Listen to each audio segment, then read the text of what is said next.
غزہ میں اسرائیلی فوج پسپا، مظلوم مگر پرعزم فلسطینی فاتحانہ انداز میں گھروں کو لوٹنے لگے، والہانہ استقبال، ہر چہرہ خوشی سے دمک رہا ہے۔ اسرائیلی کابینہ میں پھوٹ پڑ گئی، 3 وزراء حماس کی فتح قرار دیتے ہوئے مستعفی۔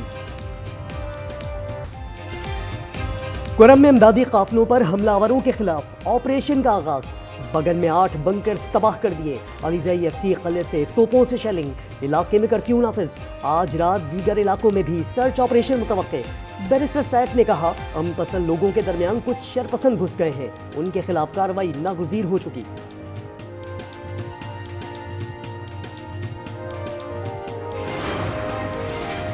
کے پی میں حکومت نام کی کوئی چیز نہیں، طاقت کسی مسئلے کا حل نہیں ہو سکتا، مولانا فضل الرحمان کہتے ہیں جرگے سے مسئلے کے حل کو ترجیح دی جائے۔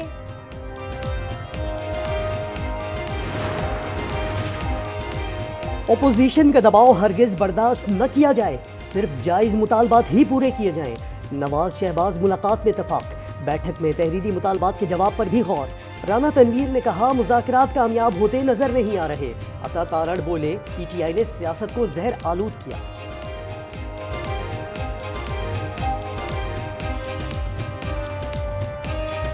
اس ملک میں نفرت کے بیج بوئے، انہوں نے تقسیم ڈالی، انہوں نے سیاست کو زہر آلود کیا۔ ہم تو آج بھی خدمت کی سیاست کر رہے ہیں۔ بانی کو سزا ہو گئی، پارٹی نے احتجاج ہی نہیں کیا، کور کمیٹی اجلاس میں رہنماؤں کا اظہار برہمی۔ آج نیوز نے اندرونی کہانی کا پتہ لگا لیا۔ عالیہ حمزہ نے کہا بتائیں فیصلہ چیلنج کب کر رہے ہیں۔ سلمان اکرم راجہ نے کہا 26ویں آئینی ترمیم کا مقصد یہی تھا، من پسند ججز کو لایا جائے، قانون کی جنگ بھی لڑیں گے اور اخلاق کی جنگ بھی۔ 26ویں آئینی ترمیم کے بعد ہمیں سخت تحفظات ہیں۔ ہم سمجھتے ہیں اس ترمیم کا مقصد ہی یہ تھا کہ عدالتی نظام کو کمزور کیا جائے، من پسند ججوں کو مقرر کیا جائے، اور ایسا ہی ہو رہا ہے۔ اس ماحول میں بھی ہم قانونی جنگ لڑتے رہیں گے، ہم سیاسی جنگ بھی لڑیں گے، ہم اخلاق کی بنیاد پہ بھی لڑیں گے۔ بدقسمتی سے عدلیہ کو ذوالفقار علی بھٹو کے قتل کے لیے استعمال کیا گیا۔ جسٹس اطہر من اللہ کہتے ہیں ضیاء الحق کا دور سب سے خوفناک تھا، لوگوں کو مہینوں عقوبت خانوں میں رکھا گیا۔ بطور جج محسوس کر سکتا ہوں کہ جبری گمشدگی پر اہل خانہ پر کیا گزرتی۔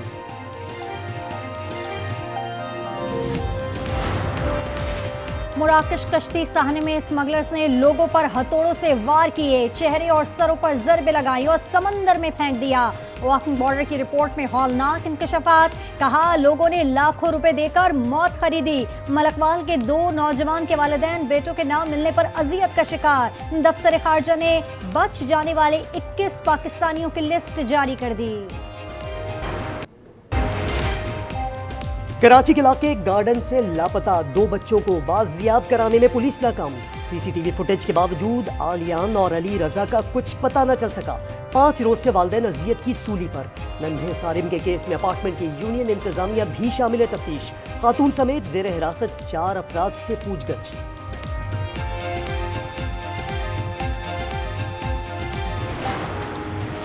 آسمان کھا گیا یا زمین نگل گئی؟ ایبٹ آباد میں خاتون اور 2 بچیاں 5 روز سے لاپتہ۔ شوہر کا کہنا ہے نتھیا گلی گیا، شام کو واپس آیا تو بیوی بچیاں غائب تھیں، کسی سے دشمنی ہے نہ ہی کسی پر شک۔ پولیس کا کہنا ہے کرن کا موبائل بن جا رہا ہے۔ کراچی میں سادہ لباس اہلکار کے ہاتھوں ایک اور شہری کا اغوا۔ گلستان جوہر میں بغیر نمبر پلیٹ کی 2 پولیس موبائل اور ایک کار میں شہری کو گھر سے اٹھا لیا گیا۔ واقعے کی سی سی ٹی وی فوٹیج سامنے آ گئی۔ اہل خانہ کا کہنا ہے 5 روز ہو گئے، کچھ پتہ نہ چل سکا۔ گلیات کے جنگل میں آگ بھڑک اٹھی، وسیع رقبہ شعلوں کی لپیٹ میں آ گیا، قیمتی درخت جل کر راکھ، جنگلی حیات بھی متاثر، تیز ہواؤں کے باعث آگ بجھانے میں مشکلات۔ سیف علی خان پر حملہ کرنے والا ہندو نہیں مسلمان ہے، معتصم بھارتی، پولیس کی تفتیش کا رخ موڑنے کی کوشش، کہا ملزم محمد شریف الاسلام کا تعلق بنگلہ دیش سے ہے، ملزم غیر قانونی طور پر بھارت میں داخل ہوا اور مختلف ناموں سے شناخت بناتا رہا۔